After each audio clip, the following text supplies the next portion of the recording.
On today's episode of Cheating When Love Lies.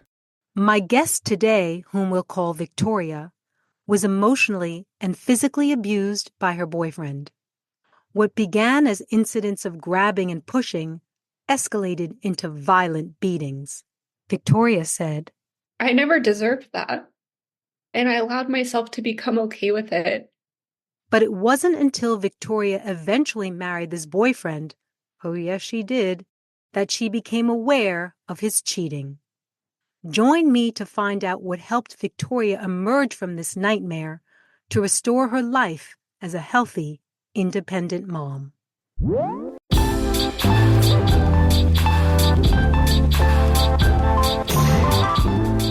Victoria, welcome to Cheating When Love Lies, and thank you for sharing your story, which led you to a very inspiring end.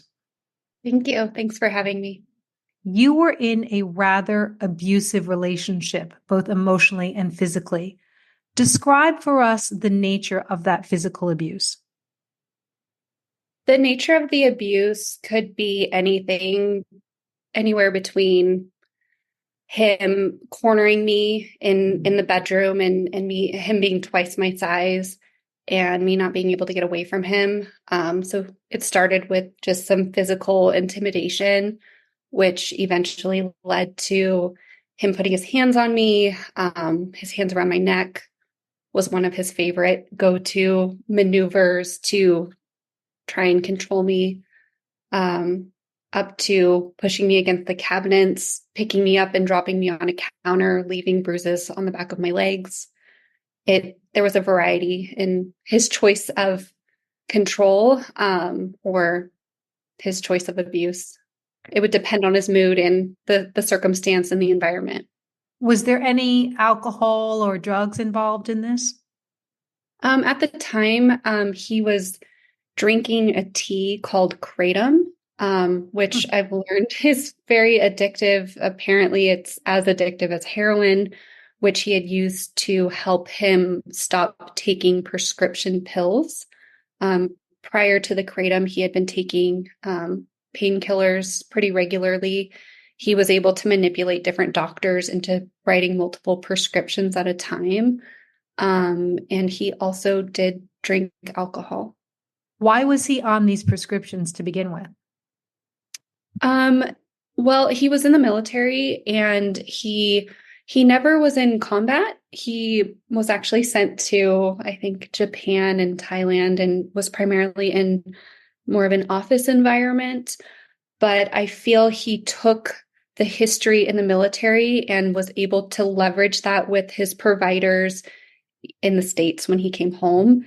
And he said, "Oh, I was injured in the military and my back hurts."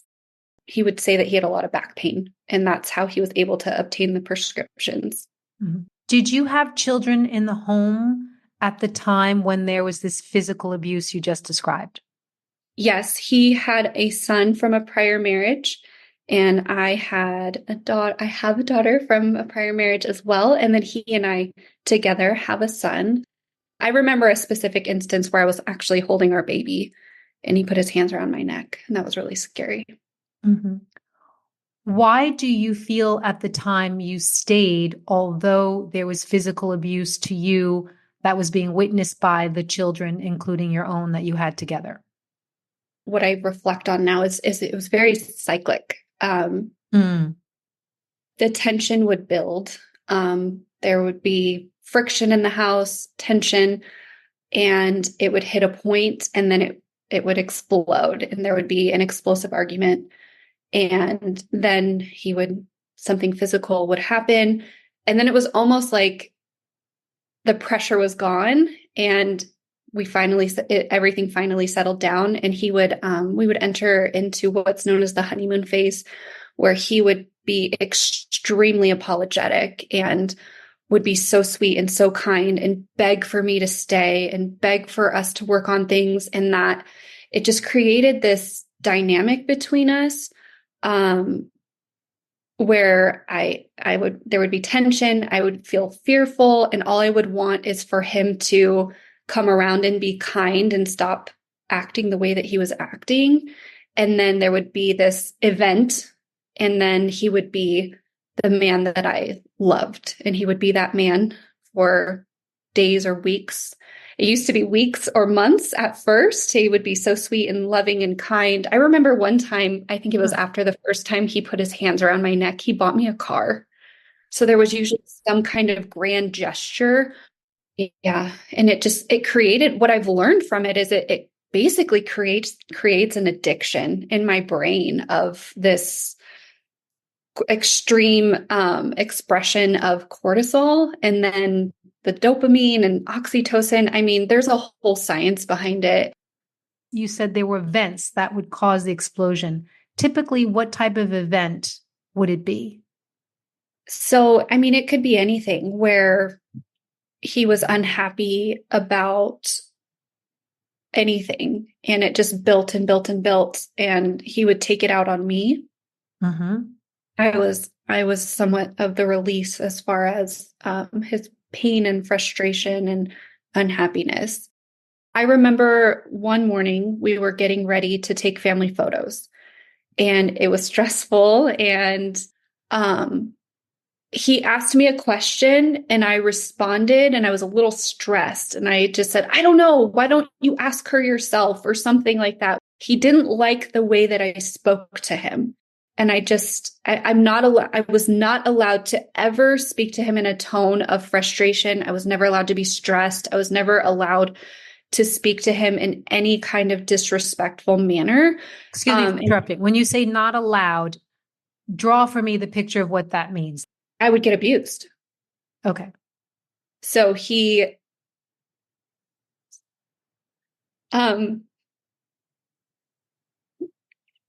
that example, that time, I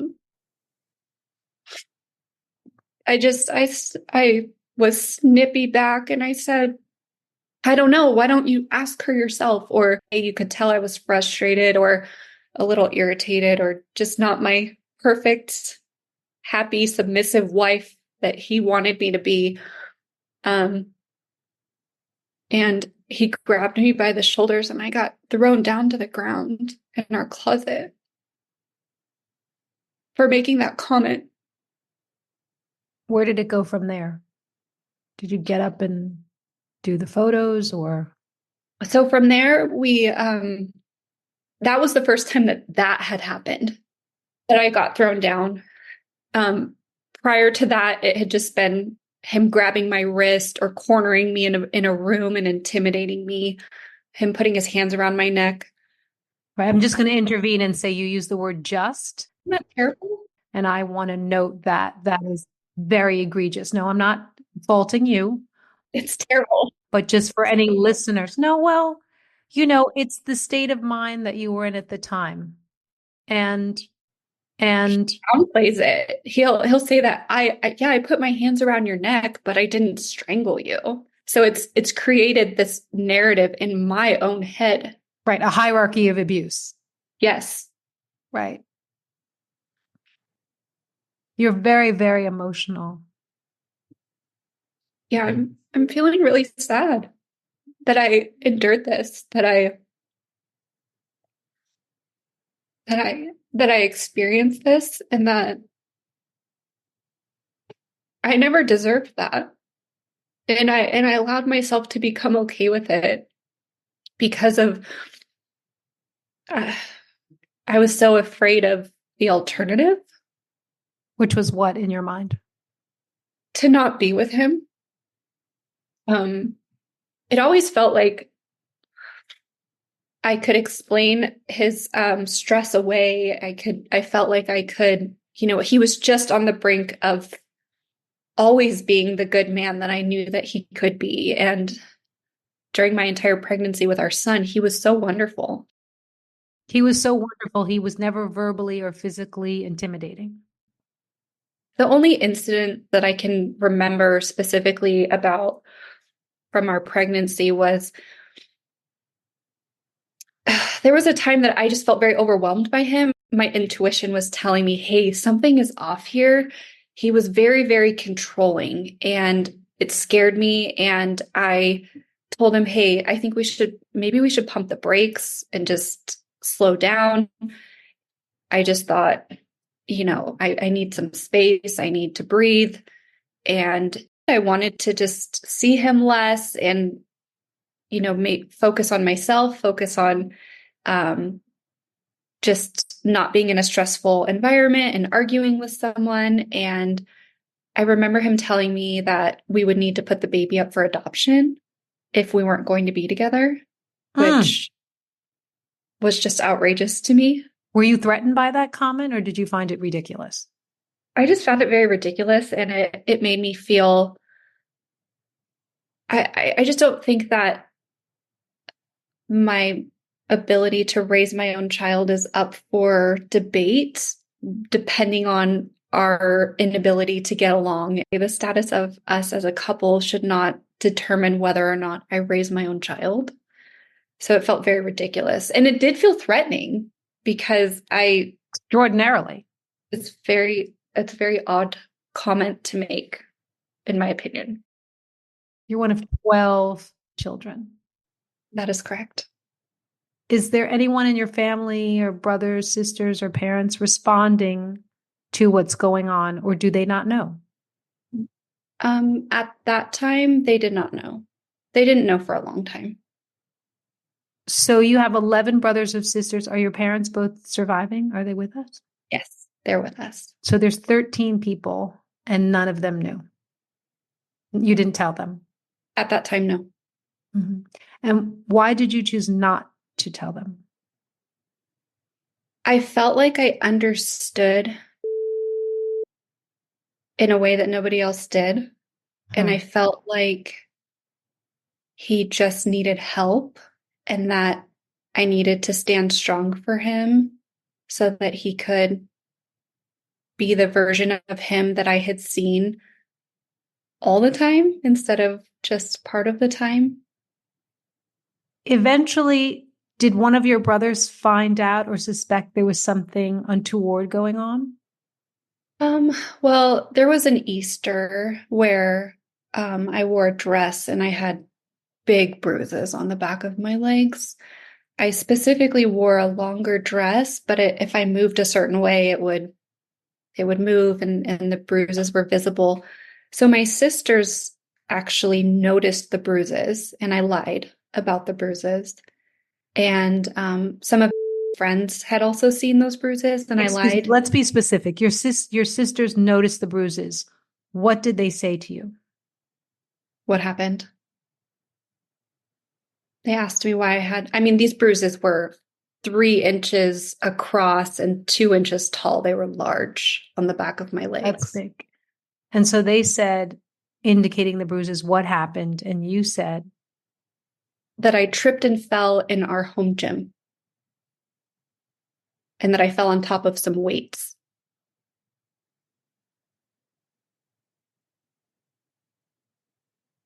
Do you think they believed you or they just didn't want to press it? Or I think that their intuition told them that I was not telling the truth, but they didn't press me. Do you know now, looking back, if they felt that was true? Have you asked them? We've talked about it and they say, I remember those bruises. And they haven't confirmed or denied whether or not they knew then. And now I'm curious and I feel like I should ask them. But they tied it together once everything came out a couple of years later. What cheating was involved the tenure of your relationship? Sure. So while separated, he began spending a lot of time with his ex-wife. And so he claims that they did not physically cheat, but he acknowledges that there was emotional cheating going on.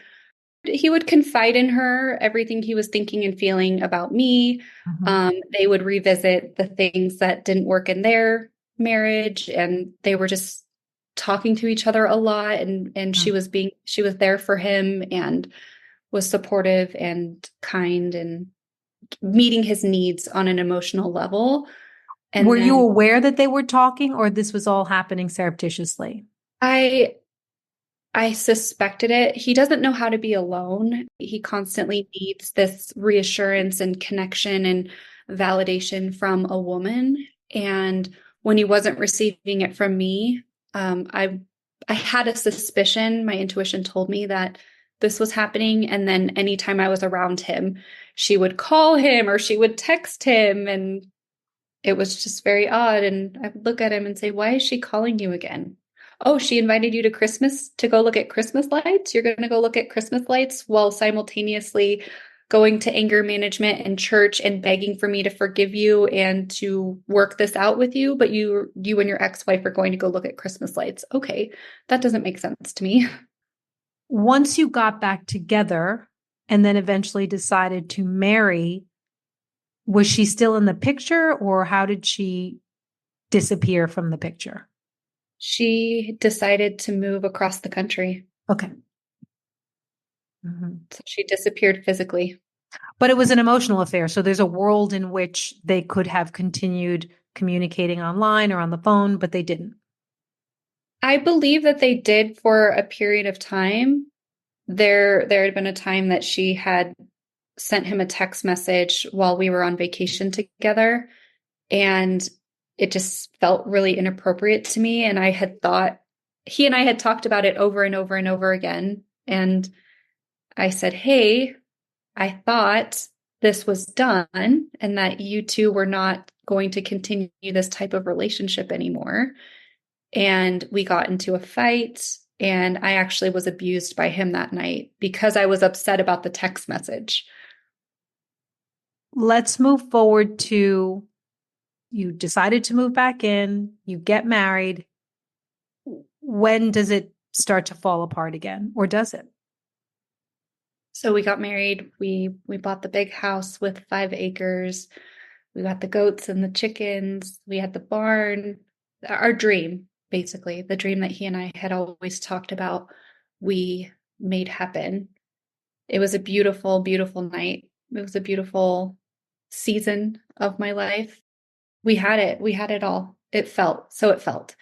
It was just such a beautiful time of my life that I feel very nostalgic about and also really sad about. And then got his job back, the one that he was laid off from in 2020. And he started commuting to work an hour and 40 minutes. And then that turned into him staying out there in the Bay Area, or a couple of hours away at his parents' house, which was closer to his work. Mm-hmm. So he would stay for his 4 days of work, and then he would return home for up to 4 days, depending on if he wanted to work an overtime day. Sure. And I feel like that is where things began to go sideways again. He started to get really stressed out. I started to feel frustrated that he didn't want to come home and that he got to just work and then go to the gym and just focus on himself, where I had to work, maintain the house, take care of the kids, and do everything by myself. And it just, we couldn't get it together. And so he would come home and he would be tense or frustrated, and I started to enjoy when he wasn't there. Oh, yeah. Mm-hmm. And it just, his anger started to come back. How long did the bliss period last before this other period began? I would say this other period started in the spring. So the bliss period lasted for 4 or 5 months. Oh, 4 or 5 months only of bliss, gets the job back, and this situation arises. Then what happens? I felt a shift, and I believe that at some point he met someone that was in the Bay Area and was either from the gym or from work. Something felt different. And I could tell that something was off. How did it feel different? Did it feel different in his communication or when you were intimate, or how did it feel different? I think it was the preference to constantly go back to his parents' house and him not feeling any pull to come home to our big, beautiful house where he had Yes. this huge workshop and all the things he's always wanted and his tools. And he just always wanted to stay out there, which I mean, we were newlyweds, right? Right. We finally made our You've dream come come true. so far, not only We've come newlyweds, but so you've come far, far. Mm-hmm. so far. And the verbal abuse started again, the put downs, he just would come home and be really mean to me. And What's he putting you down about? he would insult me he would insult me and my family, as far as not being quality, I guess. He had done that in several different instances. I remember him telling me that he gave up his ex-wife's family and traded in that quality of people, where he used to go to these extravagant parties and all of these things, in exchange for me and my family. What did he mean by that? Because I don't know what your family's like. You know, my family, I grew up in a 7-bedroom house with, I mean, there was always food on the table. We always had a car. We always had clothes. All of our physical needs were always met. Mm-hmm. I mean, my dad was extremely successful in his job. My mom was a stay-at-home mom. So sure, we didn't 13 drive. with 12 kids. My God. Exactly. I mean, we didn't have, the nice things per se, but we had things. We had everything we needed. There were always Christmas presents. There were always birthday celebrations. I don't know what What he he's meant. talking about. Yeah. No, Okay. no, it's just rude. It was just mean and it was Right. rude. And I just want to point that out. I'm not saying that the comment would have been justified if your family was very modest. I'm just trying to understand, was he grabbing at straws? Was he trying to find something to put you down about, even if it was untrue or irrelevant? Absolutely. The bliss period ended and he started to threaten divorce on a pretty regular basis. And I didn't, I mean, I was the wife that was up at 4 a.m. making him a breakfast sandwich, packing his lunch, making his coffee. I had pre-prepared his meals for the work week, his steak and his sweet potato and his vegetables, and I had done everything and handed it to him with a smile on my face at 4 a.m. and then send him off. And then I would do laundry and clean the house and then get myself ready and then take the kids to school and daycare Kids. and then work. And I mean, I was pouring myself into our marriage and him and our household. And I don't know what more I could have done. There was some standard that I could never meet. And he would threaten divorce and threaten divorce. And I I started to suspect something was going on. The verbal abuse had started. I got pushed into the window one morning when he was angry and he wasn't letting me leave for work.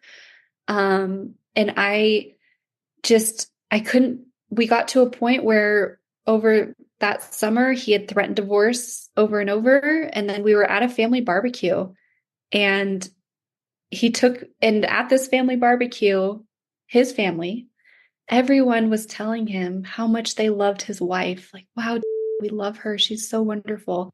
And I thought, maybe if he hears it from them, maybe he'll finally see it. He'll see me for who I am. Nope. He took me to sushi.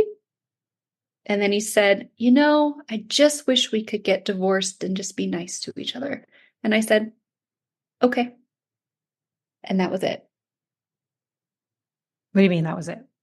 That was it. I filed for divorce that week. Was he shocked? Of course. How could I? How could I do such a thing?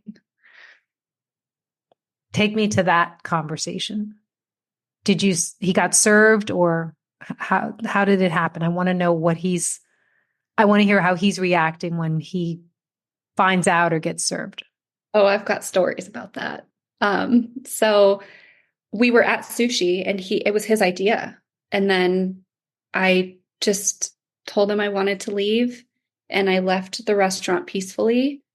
And um, I remember him being upset that the way I was walking away. He said, "Are you sure you're going to walk away like that?" And I said, "Yeah, I'm going to walk away with my dignity." And I got in my car and I left. And then I called him and I said, File. I'll file for divorce. Yes, that's fine. Let's have an amicable divorce. And he said, "That's not what I wanted. You're taking what I said wrong. You're doing this. I knew that you would do this. I give you one opportunity and you take it." And I just got off the phone with him and we would talk here and there. And then that week I filed and I told him I was filing. And then the day that I filed, he asked me and I said, "Yes, I filed today." And he was upset. I gave the paperwork to my dad and my dad served him. Yoga really, really was so helpful to you, as well as cold plunging. Please explain what cold plunging is and how it brought you to where you are now. So when the divorce started, there was just I would feel anxious all the time. I couldn't sleep. The weight loss started again. Um, I couldn't think. I just was a mess all the time. I couldn't focus with work. My children would be talking to me and it was like I couldn't even hear them. And I had learned about cold plunging and I thought, you know what? I'm so desperate at this point. I'm going to give it a try. And I started the practice where you get into water that is 30 to 40 Cold. degrees, Yeah, it's really cold. extremely cold water. And basically you submerge into the water and your fight and flight response kicks in. And I remember the first couple times I started to hyperventilate because my body started to panic, thinking that I was in extreme danger. And the practice is to breathe in and take long exhales. And it was incredible how clear my mind felt while I was in the cold water. You cannot think about anything other than breathing and getting through this moment and this discomfort and calming your body down and calming your mind down. And it would calm my anxiety. I would sleep better. I would be more focused through the whole rest of the day. But Wow. not only that, but when a triggering event would occur, for example, I would ha- have I remember an instance where I took my son to speech therapy and I had both kids and there were just a lot of things going on that day and I was very focused and very, just engaged in what I was doing. And I received an email from a lawyer and something about it sent me temporarily over the edge and I was very triggered and I just was able to set my phone down and pull myself together. And I took a couple deep breaths and I was fine. You've just told an incredibly brave, courageous story. Um, I don't know if I could have successfully walked through that fire. So I I did it and I'm very proud of myself. you should be. You Thank should you. be because and I say I don't know if I could have. I mean, I'm a mother, so I feel as mothers we have to, right? Even if not for ourselves, for our children. But maybe I wouldn't have done it with as much grace and dignity as you have. I mean, there were moments, but I somebody gave me the advice to make decisions that I will be proud of later. And Oh, I like that. there's moments of where I can kind of take a jab at him or do something and I don't. I Mhm. mean, I specifically remember the way I responded when he told me about his new relationship. I didn't respond. I just said, okay, let's talk about daycare, which is why I called. And I said, thanks for letting me know. And I mean, after I was, right. Well, right. And I'm sure it's difficult. I mean, you don't want him back, but it definitely is.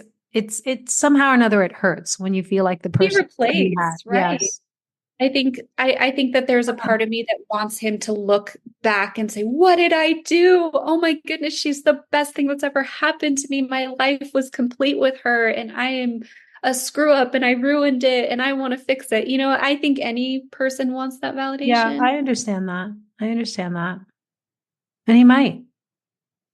Maybe on his deathbed, I'll visit him and wave and say, hey, remember me? No, I'm just kidding. I'm older than you are. I've had some comebacks that you wouldn't believe. You'd be like, oh, you're coming back? Like, really? I've had that too. Now that I'm like, single, yeah. Oh my goodness, my Instagram DMs, it is an interesting place. So it's very you're so entertaining. lovely and smart and pretty. I'm not surprised. Well, thank you so much for coming on to Cheating When Love Lies. I really appreciate you sharing your story. And, I'm convinced it's going to help many, many people, both women and men, who are in abusive situations, be it physical or emotional or both. Yeah. And I hope so. I hope that anyone hearing this that can relate.